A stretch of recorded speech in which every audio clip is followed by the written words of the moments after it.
Hi, good evening, everyone. I'm here with Maisie Cousins and Hannah Watson of TJ Boulting Gallery and Trolley Books. And we're going to be talking today to, well, both of you, we're going to be hearing about Maisie's upcoming solo presentation at Photo London, which we're all very excited about. And concurrently, Maisie will open her first solo exhibition at TJ Boulting for 6 years, Walking Back to Happiness, and that opens on the 9th of May, so as Photo London opens, and it will run till the 17th of June. So I want to hear about what you've been doing in the last 6 years, because we've been missing you. And actually, I was thinking about this, and the last time we spoke was at TJ Boulting. We were doing a talk around exhibition, and I think you were about 2 days before you gave birth. Yeah, and that was a funny time actually, because that was a birth show, wasn't it? And then you kind of declared like, no, I don't think this. I asked you, do you think that motherhood's going to change your work at all? And you're like, no, I don't think so. And it's funny because it kind of hasn't, but it's just changed the way I can approach making things. Obviously, like structure and timing, and I didn't really realize how unconventionally I was living before I had a child. I thought the way I lived was totally fine. And then when you try and live like that still in a family unit with a child, you realize that actually it's really probably quite chaotic, and not very nice for other people to live with. So I've had to sort of rechange how I approach making art when I do it. I can't just stay up all night, do all-nighters anymore. I can't do that anymore. And also I've got to take in mind that the inspiration I'm going to get is not going to be as it's not going to be from a place of hedonism anymore, sadly. It's going to be coming from a place of kind of mundane, day-to-day, childish life. It's like and I can't pick and choose where I get my inspiration from, because it just comes from my life. So I think it has kind of like looking at, because this is a completely new body of work that you're going to present, right? And there's, well, I'm going to ask Hannah in a second to describe a bit what's going to be shown. But I think because your work's always had that really playful aspect to it, and like the fun of it is really important, and the chaos of it is really important. That's kind of bled into family life like quite nicely, I feel like, at least in your work. But I can completely understand what you're saying about like finding the actual space and time to and the brain space. I didn't really realize how much I sort of thought about work and everything before. I couldn't. It's kind of like I used to just do it all the time. I'd go mooching around, and also I left London. I live now in Hastings, which compared to growing up in London is quite understimulating. As much as I love it here and I love being by the sea, it's not got as much going on as what I grew up with. So there's been quite a shift in kind of where I've been able to get inspiration from, and kind of not going mad with boredom, basically. And that's kind of where I've brought Bobby involved in taking pictures with me. She now helps me with, we go shopping. She goes, "Oh, mummy, you might want this for your pictures." And I'm like, "Oh, okay then, yeah." So she's like almost like a set designer for me now. And I kind of let her mess up my things. And I mean, there comes a point where I'm like, what have I done? I thought maybe I'm creating a monster, but she comes in and she helps me, and I'm just embracing it, because it's too much of a fight otherwise. And I've not been someone who can do that 9 to 5 artist thing where you have a studio and you go there and you treat it like a job. I've never been able to do that. I've really, really tried, but I have to make work from home. I just have to. That's just and that's some of the elements that we see in the works as well. Like that's like so much part of it, isn't it?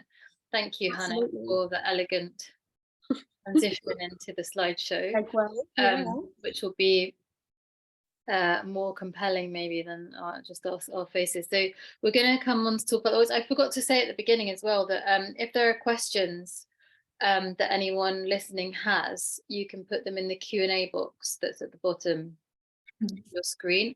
and we will be talking for about 45 minutes, and then we'll have some time for questions at the end. So if anyone wants to put questions, you can do so, and then no one can see your questions. So, and I think especially with Maisie, like, you can ask anything. It's not going to be too silly or stupid or mundane. It's all kinds of questions are welcome. So I will look at them at the end and select a couple.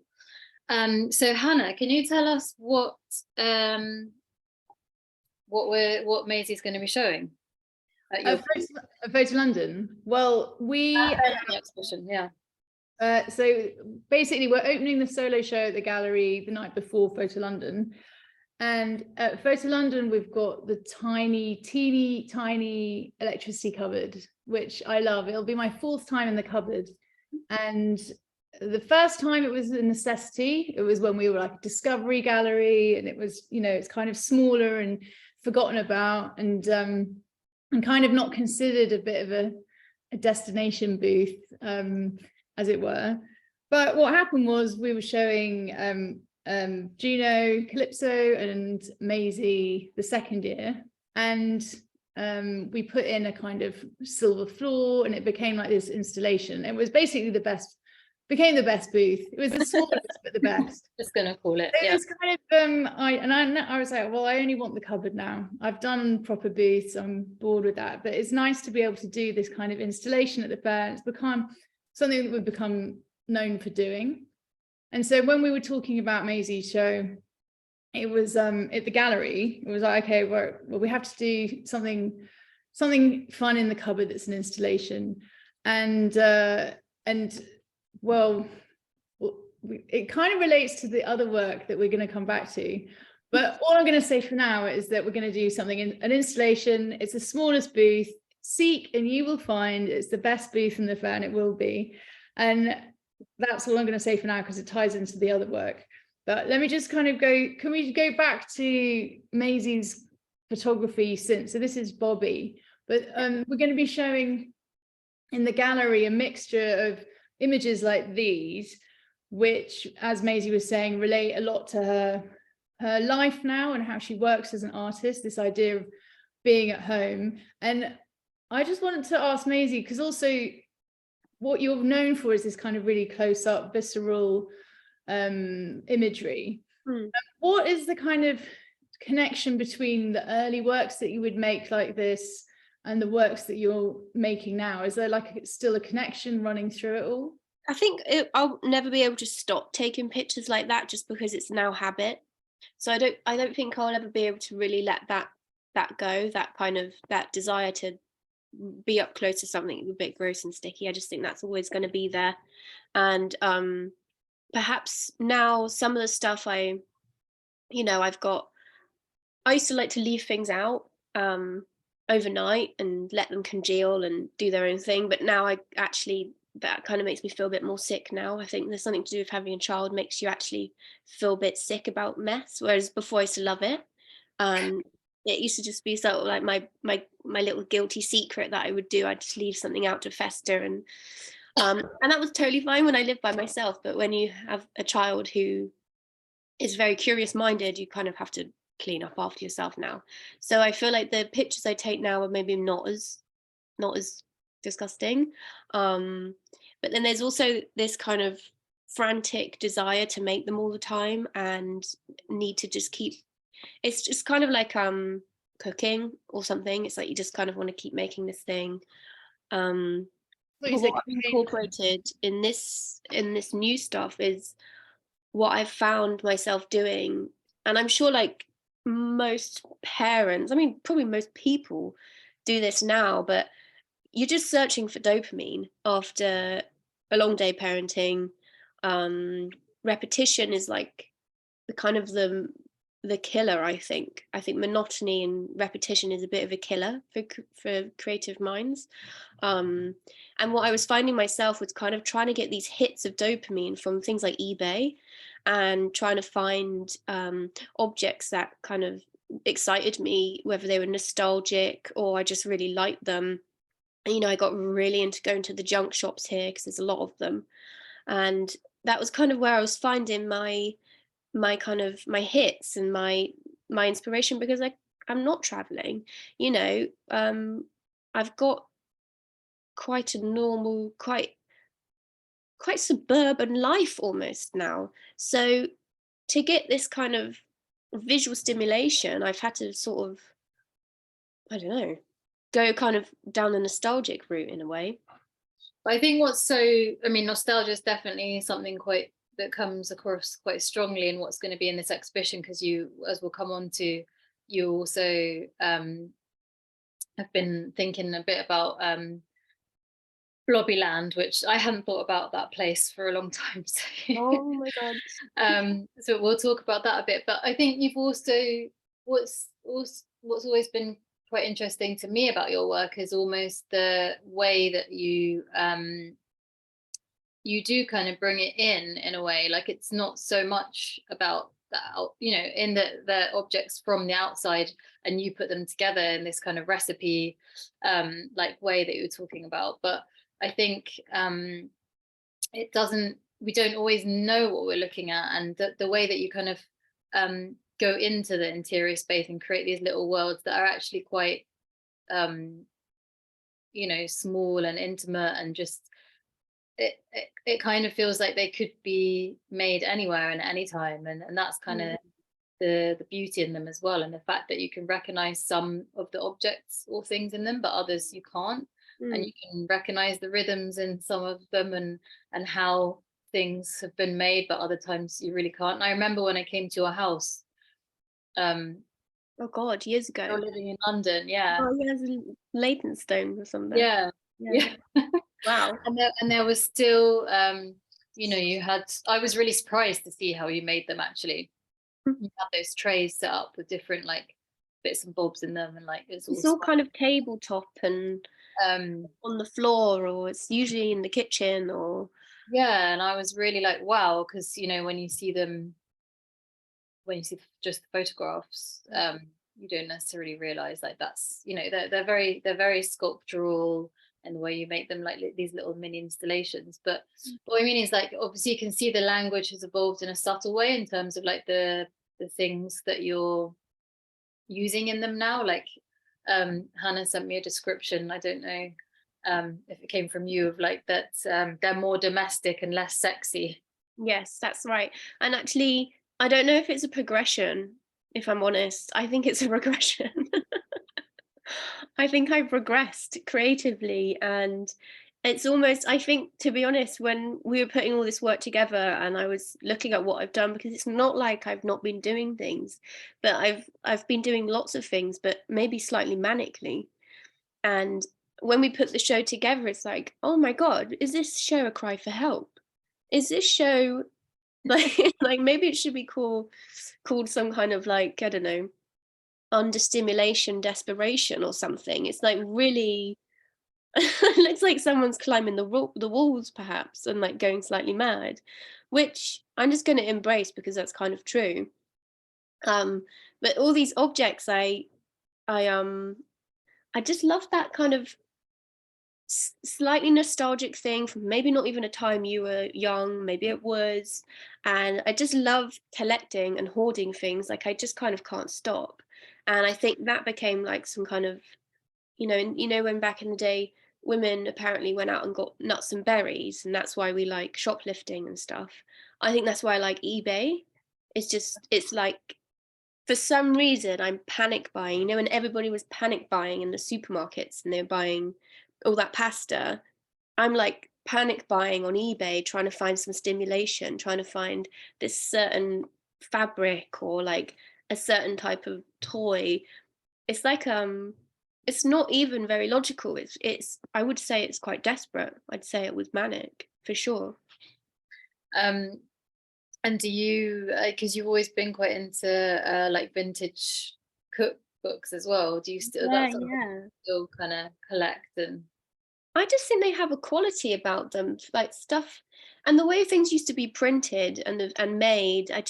I love all that, like ephemera. I mean, it's so obvious, but I just love it, and found images. And I think I've always sort of collected this stuff. And I remember collecting, I mean, how I got into photography is because I like postcards, and I like those really hand painted ones, and then I got on to finding Martin Parr because he was into those sort of things too, and then his picture had this quality that I thought was so nostalgic and colourful, and I was like, I need to know what flash he uses. You know, at the age of 15, I'm like on these forums, like, what does this man use?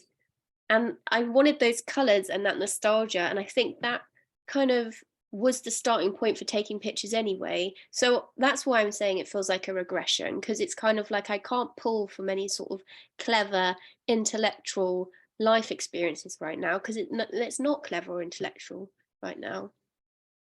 It's gone back. But then you've been doing something that's just as important and very much, you know, in something that I think has equal value as doing something like intellectual and exactly. And then you go, and that's kind of why I feel like I'm going to totally embrace that, because I'm not going to be ashamed that my work's been hindered from having a child. That's what happens when you want to be present and raise your child, because that's why I wanted to have one. But it does hinder and it does affect it, but I'm still going to be open and make the work about it, because what else am I going to do? I've got to make the work. I'm not going to pretend either, you know. I think a lot of people try to come across like having a child hasn't really affected their life because they want to show that they're, you know, busy, booked and all that, but honestly it completely changed work, and you know, obviously we had COVID as well, so and Brexit. So not only did I have now this kind of new life, but also I wasn't working that much either, so I couldn't even get stimulation from that. So yeah, I'd say, what have I been doing the last 6 years? Probably going nuts. do you have anything to add to that? Because obviously you've still been working with Maisie on this time and in the build up. Like, what's your kind of take on this new? What, Maisie going mad? And Maisie going mad, yeah. I mean, I don't want to be. I'm never worried about Maisie, because whatever she does, always, you know, she doesn't need huge amount of resources. It's like she can twist her magic on whatever. So yeah, and also I think that, I know it's been 6 years, but it doesn't feel like it either. It feels like it feels like a long time ago when we first met. I felt like I was a child, don't you think? I look back to then, I think that's a really young person. Also, it definitely feels like a different era. It feels like, yeah, you're definitely really young, and all your kind of, yeah, you've grown up a lot, but also now you're kind of regressing at the same time, which is interesting conundrum. Important. But I don't think it even necessarily, I don't think things even necessarily go like that, you know, in terms of like a linear progress. You know, I think we have this motion to go back on ourselves and like repeat and like improve, and like that's the kind of circular, you know. Exactly. I think also it's when everything stopped and we had to stop and reflect and all of that, and all that time, I think that's when it was really clear that it's not, and there is a lot of pressure, I think, for artists now to be doing this linear trajectory thing. And, you know, most artists now have to make work commercially, and unless they're lucky and from money. But if you're not, you've got to be seeming to be really busy and booked all the time. And I think that pressure to actually come up with good ideas is awful. I think we've created quite a terrible, I think we've got a really bad culture in this country. I can't speak for other countries, but this country, I feel like we've got a really bad culture for artists. And but also the same, there's also a lot of pressure on artists that once you get that something that you're known for, that you're successful at, is also the pressure to not change, to keep it the same, to reproduce. I mean, I think what happened with the last work, when we did the book together, that was also like drawing a line a bit under that period of work, which was several years. It was Grass, Peony, Bum, Rubbish, Dipping Sauce. It was all the different series, and then we made the book, and it was a bit like, okay, and now you move on. And I think it's exciting that you've I mean, maybe now we can start talking about the new work, because Yeah. you have evolved, and it's very exciting to be able to show this new body of work. So this is what we're showing already, is that they're kind of more straight photography, more relating to your new life. Yes. Not afraid to embrace it as well. I think you're, I hate using the word brave, but you know what I mean. There's kind of you don't think too much, you just got to do it, create, and you make it, and then you think about it afterwards. So yeah. Then you cringe. comes up a lot. I mean, I'm going to just start off talking about the new work, because I'm really excited by it, and I think that Maisie's the absolutely the right artist to embrace what this is all about. So okay, Maisie, you start. Okay, well, another way that I've been finding dopamine and creative thoughts is obviously playing with AI, and that's been really funny. And it's what you were talking about, Mr. Blobby, it's quite funny because I was just messing around on AI, obviously, and then I started making these kind of images that reminded me of Mr. Blobbyland, and then I got kind of, also backstory, I lost all my family's VHS videotapes of me and my granddad at Mr. Blobbyland, and I've lived with that guilt ever since I did it. And so when I was going down this hole, I was staying up all night, you know, putting in my prompts, making these images, and it was almost like kind of making nostalgic images, making ones that I could almost remember. And that's what's so appealing about AI, is that you can make things that feel so uncanny and so like you've seen it before. And I think it's really alluring and quite exciting. I know everybody hates it. Well, can we talk a bit more about the role of AI in general? And like, I'd love to hear a bit more about how you first got into it and the process, and you use a particular program as well, don't you? Like, because I just use DALL-E. I know people use people use some other ones like Midjourney, but I've not really got on with that. I've sort of not really been interested in making faces or people on it. I've sort of wanted to make more things that I wouldn't maybe be able to take a picture of. But when I was talking about regressing, it almost making these AI images all really took me back from being a student and working solely on a laptop and using digital photography, and sort of feeling a bit like that was untasteful at university because you should be using film, and it kind of reminded me of that feeling of staying up all night and just like messing around on Photoshop or like making pictures and in your bedroom and that kind of that thing. Oh god. Oh, thank you. It's not really a cake, is it? Thank you, darling. It's just made out of Play-Doh. Thank you. Okay. that's so sweet. I'm just having a chat. Thank you, darling. So yeah, like using AI really felt like going back in time.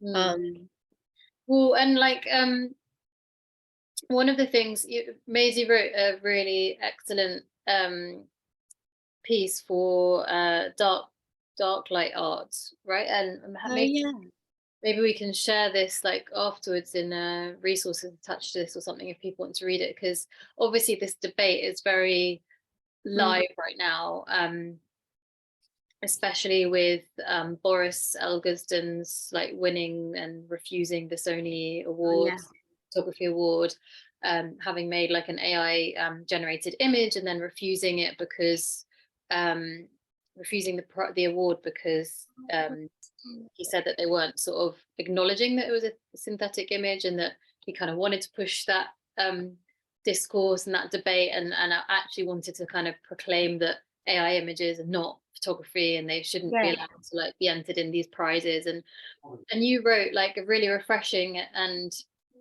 I think genuine, as always. I think your voice is very refreshing and just like well needed in this contemporary art world.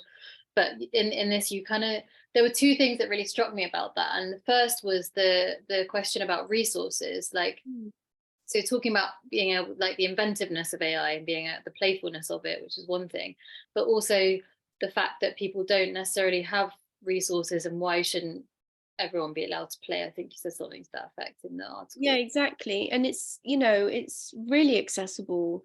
And I just remember seeing quite a lot of quite successful photographers be really, really quick to bash it and be like, this is so wrong, this is so fucked up that people can make images like this. And I just sort of thought, well, you don't need to be worried, you know, you've got loads of money, you've got loads of budget for your shoots, you don't need to be worried about this. Like, and I think it was quite, I almost felt quite funny. It was quite funny that people were so scared of it, because it was almost like, oh no, it's coming for our jobs. And then it's just like, well, we should be evolving, and you know, we should be moving on, and come on, you know, we're not going to be able to fight this thing, and we're not going to be able to get rid of it. So we just need to sort of embrace it and make the most of it and tailor it. Because also what I like about it is it's so you can just tailor it to what you want it to look like. And I just think that's great. And also, you know, I've worked commercially now for quite a few years, and that's how I sustain making art. That's how I managed to be an artist in the first place, was making money commercially. And that's something that people are a bit snooty about. And also, I see my work ripped off all the time in that world. You know, I see it all the time, but that's just part of it. You know, it's a digital image and I've put it online. I can't, you know, how much can you really own of these things anyway? So I would say, you know, when people say, oh, it's really bad, it's like basically plagiarism, blah, blah, blah, blah, that happens all the time. Things get referenced and ripped off all the time in visual culture, constantly. So I kind of just think that's a bit of a dead argument, really. Yeah, and it's like the malleability of like AI that allows you to be inventive, but also, you know, like you say, to use those references and incorporate kind of things in different ways. And I feel like really art is just kind of remixing stuff, and that the whole originality thing is kind of very patriarchal, this idea of originality, because no one's really, you know, how it, like you said in the piece, it's kind of impossible to be in that. You're actually taught at art school to use references, and like it's all about finding the references that, you know, have that edge or something, but you're still essentially referring back to something, and you need to kind of master that, you know. Exactly, totally. And that's how you get graded as well. You get graded on whether or not your work kind of does reflect something else that's already exists. And, you know, even when you work commercially, you've got to sort of reference images all the time. And so I feel like, yeah, exactly, we are just kind of in a period of just lots of images, and we are recycling them all the time. But it's kind of what you do with it is more important now than what the actual images are. I don't know. I think the access like point was really important for me though, because, you know, it's really hard, like you say, unless you have commercial work or family finances, or, you know, this is a big question for me in the arts now, is who gets to be an artist. And I think technologies like this, because they are accessible, it just opens the door for so many more people. And if we're off the bat just dismissing it and saying it's not, and it's kind of ironic because photography has always been that outlier in the art world, and now it's like the photographers that are like up in arms, like saying that I am not an art form, we're now the establishment. And it's taken us since like the 70s to like get recognized as an art form. So now it's like, you know, it's just repeating the same thing again, and it just seems a bit ridiculous. So I think it was Shall I put some images up? Yeah, shall we have a look? And maybe Hannah, maybe you want to talk a little bit about them as well, and what will be shown, because we haven't even said some of the surprises that will be as well. I think also it's quite, I mean, we're not being really overtly saying that they are AI generated images. It's the way that we're kind of, it's definitely what you do with it. There's a lot of AI out there, but I think Maisie, as I said before, has taken it and made it her own, which makes it really exciting. And I get really excited when I see these, because they are just a kind of extension of how I see her artistic mind working. So The one that you're currently sitting on as well. yeah, I forgot about that, actually, just reminded myself. And at Photo London, we're going to be presenting, as I said, we've got the tiny booth, and we wanted to make it more of an installation piece. So we are going to be showing the AI work. So at the gallery, it's going to be AI work and the photography, but at Photo London, it's just going to be the AI and a kind of installation. So it's a lot about also thinking about how we're going to present it and what we're going to, how there've been lots of kind of conversations about printing it and framing it and other elements, and also this idea. I mean, Maisie, do you want to say what we're actually? Well, the thing is, it got to a point where the possibilities of where to go with these images were really endless, and it was actually more about just reining it in a bit, because I just had so many, and I mean like 600, 700, 800 images that we were all excited by. Like pretty much 500 of them were really exciting and made us laugh, and then it's all about kind of trying to narrow them down into sort of more of a story, and the edit of that. But you know where you're going with something when you're making them, because you make one and then that sort of leads on to the next one. But what I find was happening is if I left it for a few days, then that flow was gone. So I had to kind of, and I've always said, like, using AI is kind of like gambling. And I think that's what's so appealing about it to me, is because I do have that kind of slightly addictive personality on things like that. Once you get rolling, it's like the 2-piece slots in the arcade, it's you just want more. It's kind of like that. And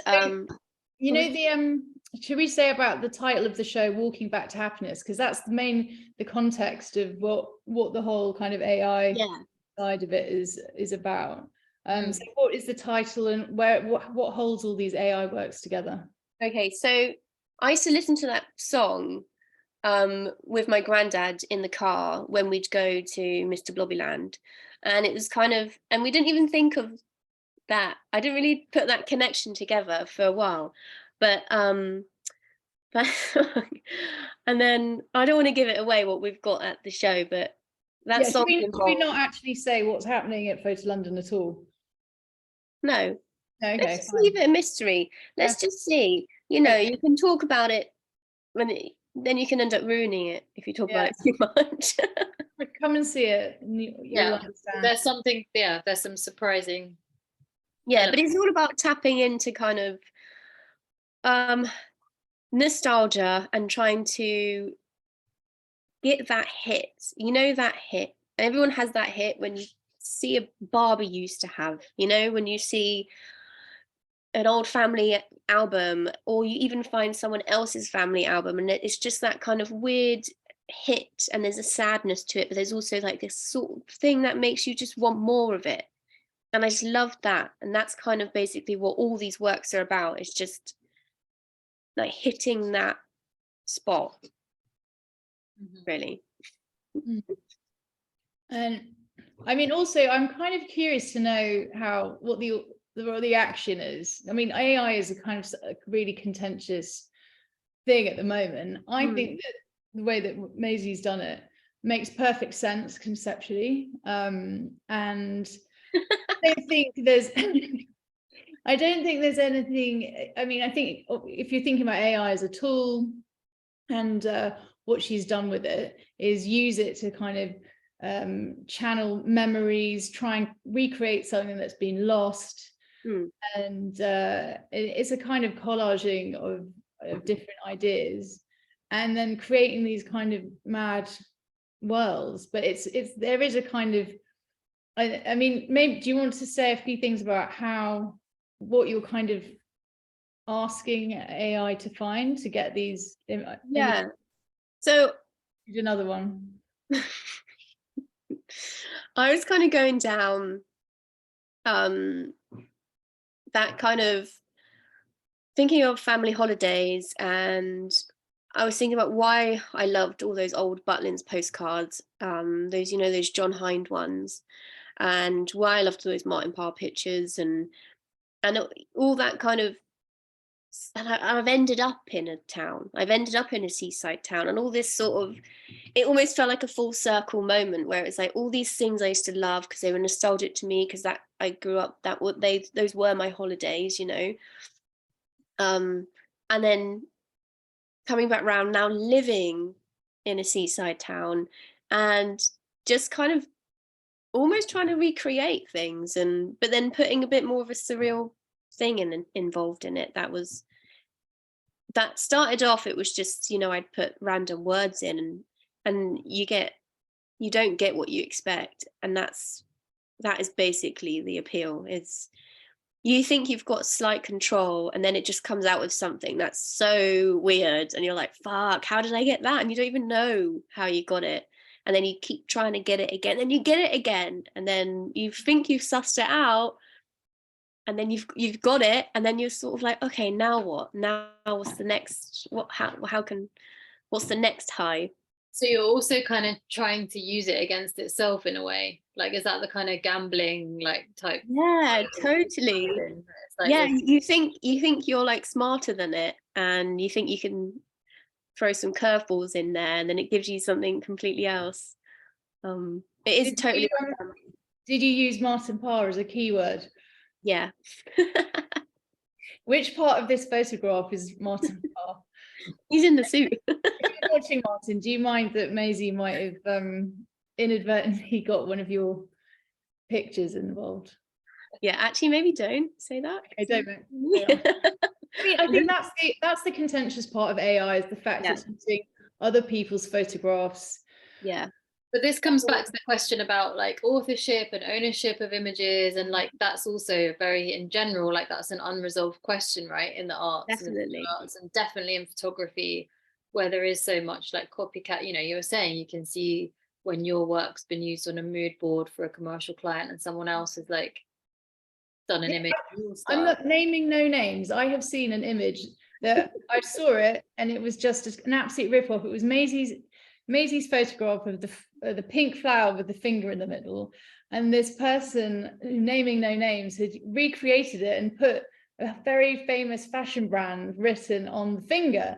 And I just thought, hang on, that is a total rip-off of Maisie. And Maisie was this was like 5-6 years ago. Maisie was very cool. She was like, yeah, well, you know, everyone who knows my work knows that that's taken from me, and you just have to that's part of being an artist, being out in the world. You do get control. I think also because when I started putting my pictures online, it was in a very like blasé format, and it was just, you know, blogging and Flickr and Tumblr and all of that, and so you take away your ownership from your images. So perhaps that's why maybe younger generations who are into photography are kind of like less uptight maybe about their ownerships of their images, because we're so used to having ours sort of shared, reshared, taken, and that's kind of just how it is. And you kind of almost have to sort of you know, you kind of owe half your career to that sort of thing. You know, I wouldn't be here today if I didn't share all my work online and sort of not take too much care over it. You've got to sort of relinquish a bit of control, I think, sometimes, and kind of just see what happens when you chuck it out there, and see also, where that goes. But for me, because I know you, when I look at these images, I just feel look like me. It is like, but finally I somehow managed to get inside Maisie's brain and see all these weird things, and just, they're so hilarious, they're so weird. No one else could make this up. Like, this is the kind of full circle that this is now going to be what a Maisie Cousins work looks like. And it's also a different part of your work and the way that you think. And I think before you did touch on it when you did the collage works, which have this kind of surrealness. So it's not like it hasn't come from anywhere. You have done collage before. and it has always had this surreal edge, but this is kind of just pushing it into a kind of perfect timing for AI. And I think it's brilliant. And I'm like, yes, we've got way into how you see It's a downward spiral from now. Tell you, it's going to get worse. I think it is the perfect kind of combination of like what I would call a Maisie Cousins like image. Like you could definitely see the humor in there and the playfulness and the kind of fucked upness in a way. The unraveling. Yeah, they were just exciting me. They just excite me. Yeah, and it is really interesting to see how it's evolved from that process of doing collages, for example. And I think collage has been quite an interesting has quite an interesting relationship with your work from the beginning, right? From when you were making your Tumblr and Flickr sort of images. And I think that history you have with the technologies as well, and being kind of like, you know, kind of bursting onto the scene from like those early kind of photography sharing platforms. Like you've always been, you know, just ahead with the new forms, not just of like making images, but the way of actually looking at them and sharing them and kind of experiencing images, I guess. And I think that's why now you're doing these images. I think it will open up a lot of more like debate around this and like questions, and a lot of, you know, a whole cohort of like younger photographers also like copying you and emulating it as well as you fine. But yeah, I mean, if we look at this image, for example, I just think it's like you probably typed in like Maisie Cousins' face to get get this one up. I know, man. It's just a classically, yeah, new image, I think, somehow, and it has those elements of like the British nostalgia. Yeah, I think that was sort of what I kind of you know, you can't, you know, there's so much traveling and experience in the world you can do, but at the end of the day, this is who you are. Well, me anyway. You know, I can go and be cultured and experience Mexico and get all inspiration from there, but ultimately that's who's there. That's who's in Mexico, that person. You can't hide. underneath that tasteful toast coat. What's underneath? I love the little details, like just the little kind of hip, yeah, sort of moment. I mean, silkiness. Out of the hundreds that Maisie generated, we have got it down to 12, and they all work together. There's, you know, the strongest ones, because even within the AI, it's kind of themes that emerge that are kind of developed separately. So there's a little hint. This is one of my favorites. I don't know why, but I really want to be at this discussion. This event. Yeah, I'm not sure about the crowd. Really. I don't know. It's something like a kind of, you know, I think quite kind of dreamlike. But yeah, there's nothing worse than someone describing their dream. But I quite like this kind of little fantasy place. Yeah. So they all when they're all together, there's a slight, you can see where the narrative is, and by editing them down, you can see kind of, I guess, where I was going with this the whole time. But that will have to be seen when you see the show, really. And that's quite a process then, because you said that there were around 700 or 800 images. How do you get down to 12? I mean, how long did that take, and how did you two kind of tussle about that? Just a few sessions, and then also we're working with Biscuit, who is Hannah's partner, and he's helped me curate it. So he's helped me. It was him who I showed the pictures to, because I thought maybe we talk about this really, because yeah, we should actually, because that's actually quite. I was actually quite put out, because Biscuit turns around to me and says, "Oh my God, have you seen?" He goes, "I absolutely love Maisie's AI stuff. It's amazing." And I just looked at him and said, "What AI stuff?" And she had been texting him. I don't know why, but anyway. Because I knew he was weird enough to find them interesting. And so he's No, I sent them to you first. what, did I not see them? I just don't think you were bothered, so I was like, fine, I'll send them to Biscuit. That's And not then he true. loved them. True. But anyway, he helped me sort of well, they just got him very excited and thinking about, who are these mascots, who are these people, where the heck is this, what's going on here, is this some weird fucking band, is this like a weird, like, what time, where is this? There were so many questions, so we were just sort of trying to figure out a route of the narrative that just wasn't too crazy, because there was kind of no end to it, because there is just no end to it, we got thinking all sorts of things, we've managed to get it to I think quite a good, not too crazy place, quite a modest. Well, yeah, I think everyone has to come and see the fair if you can find it. It's the electricity cupboard in the East Wing. It'll be worth finding for sure. It's in the East Wing, and so it's from the 10th to the 14th, Photo London, right? But the exhibition opens on the 9th. Yeah. Runs to the 17th of June. Yeah. And it's very exciting. And I didn't know that Biscuit had curated it, so we should give him a nice shout out. A bit of credit. Well, I'm really, I'm also very, they just make me happy, these images, and I think that's also something that is very needed. Well, walking back to happiness.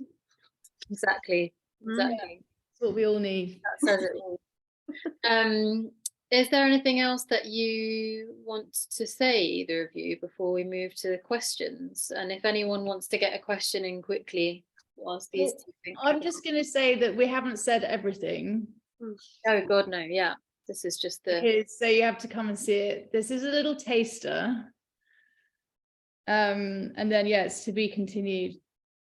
There'll be more discussion, more conversations as well, and more. Yeah. I kind of also like making work that is slightly more open-ended for the conversation. That's part of the appeal. I don't really work in a project in mind and then work and finish and complete a project. It's kind of more like this sort of process that keeps me curious, and I'm still curious about it. So often I find it hard to stop and put a lid on things. So that's why it's really helpful having Hannah, because she's like, right, come on. It's been 6 years, you lazy cow. I did actually say that. And your mum said that as well. When we ganged up on you. Traumatized. Oh, your mum, how is your mum doing? Great. She even might, she might move down here. I thought you were going to say she's going to come to the on now as a surprise. She's here. She's actually in the costume. Oh yeah, that's the seat. Yeah, Claire's inside all the costumes. She's good. She's good. She's just being a hardcore midwife, which I think is quite hardcore at the moment. Thank you for your work, Claire. Delivering babies every day. So we do have a couple of questions that have popped up. I think I'm just going to keep them anonymous. Oh no. They're that bad. Just in the spirit of this, that we're not revealing too much. Make people draw their own conclusions about who is behind the question. So the first question is, have you used functions where you can upload existing images? No. As a basis for the AI? Wait until I finish the question. Oh, sorry. How do you feel about this? And it can get wild, like a collab. Have you used your own work as a template for the AI to develop? No. I kind of felt like I didn't really want to do that, because I enjoy taking the pictures in that way. And also the stuff I take pictures of, half the appeal is the fact that it's a real object and it's festering and it has its own life anyway. So I kind of felt like this experimenting needed to be different. I just had actually no desire. I didn't even think about doing my own work. I know some people are, there's lots of photographers that are putting their own stuff in and they're making really weird stuff and it looks quite cool. But I don't know, I just felt like it wasn't, the whole point of my photos really is that it's like real, hyper real, you know, and you can smell it. So no, I didn't upload any pictures really. I just kind of kept shouting at it to just keep finding things. Oh, she's back. She brought you another cake. Hello. So we've got another question. Thank you for answering that one as well. Another question is, where do you go for inspiration and provocation? So I think we did talk about this a little bit at the beginning. And I was actually kind of surprised by your answer, or what you were saying at the beginning about how you've, you know, you're on maybe less stimulated or understimulated where you are now, because I think you are just so inventive and so resourceful. That's part of your art, with very daily, everyday kind of things. Yeah. You can find around you. So it always felt to me like you're actually just everything is like a, you know. Yeah, I guess that's what it is. I guess what it is now is that perhaps maybe the things I am finding inspiration in aren't as maybe universally interesting, or maybe they're not as cool, or maybe they're not as exciting to other people anymore. Because before, I guess it was all quite like sexy and all of that sort of bodily stuff, and I think that's quite almost universal really. But this stuff, you know, it's domestic, it's childish. Sorry. Yeah, We've got someone raiding my stash.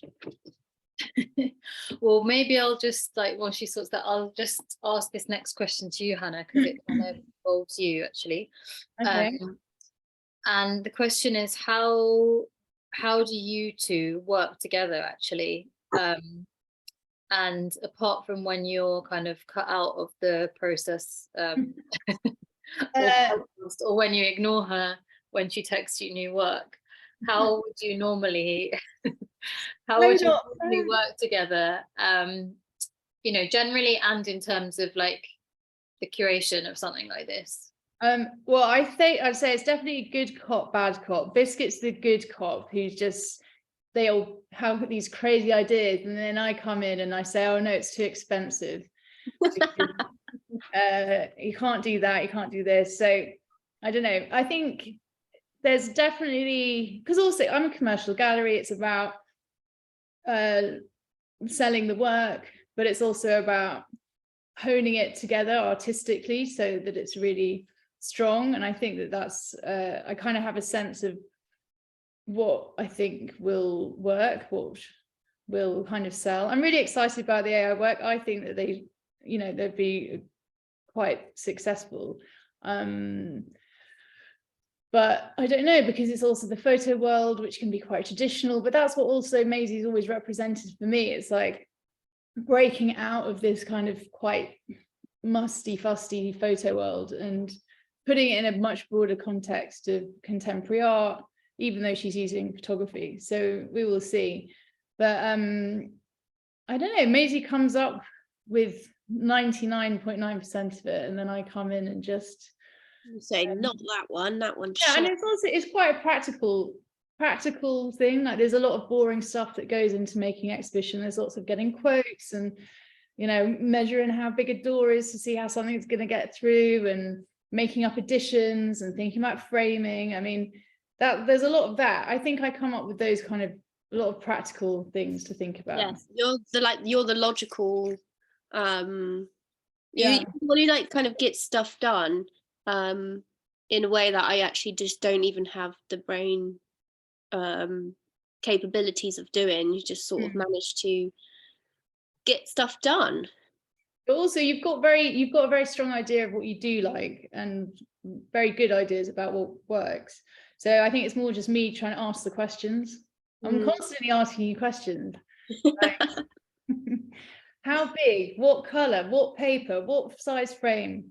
Are we using a mount? Are we face mounting it? Are we, you know, I'm constantly doing that because, that's what But they need to be asked. They're questions that need to be asked. So Maisie has a kind of like meltdown in AI, and then I just come in and ask questions about how big are we going to frame it.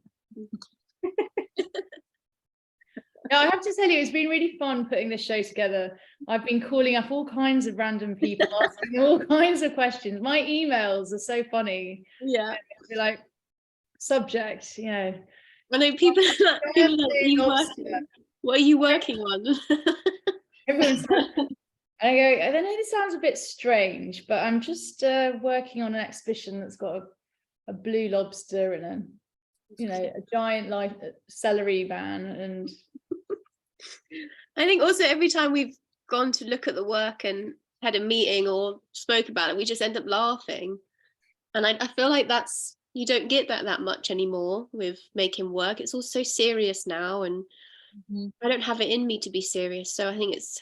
No, but what did you say that was made so sense? You don't have to be serious. You don't have to be serious to be a serious artist. Right. No, I said I'm not serious, but I am sincere. Okay. Well, Probably said don't both. have to be serious. Yes, on the way. I think it's better what I said. But Oh yeah, I think you're right. We'll go with Hannah's version. I think Hannah's the best. All right. See, that's another thing I'm good at. Point of view, that would be the stand first. I'm good at the word part. Yeah.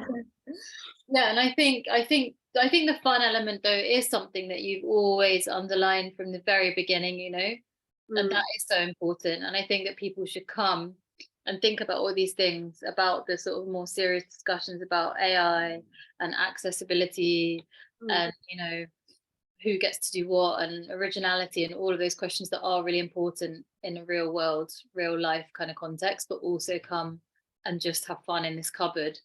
Yeah. Can I just going back to the whole AI thing? It was amazing how much press that Sony World Photography AI trick got. It really, and I just like when Maisie wrote in her piece, did you write about how anything that gets people's knickers in a twist is a good thing? Yeah, I just find it fun. It feels like the Brexit of the photography world a bit. Do you know what I mean? It feels very like people are very, very Brexit about it. In the sense that everyone's got their own, they've made their minds up and no one's going to talk to each other.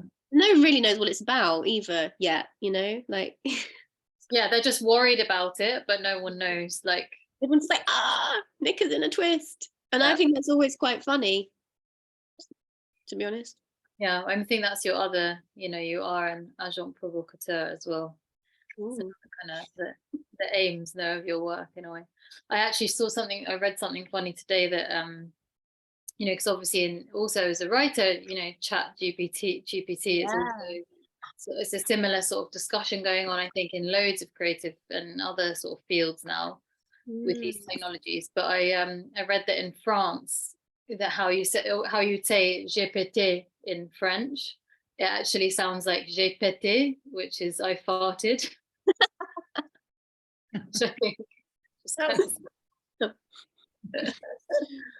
Love it.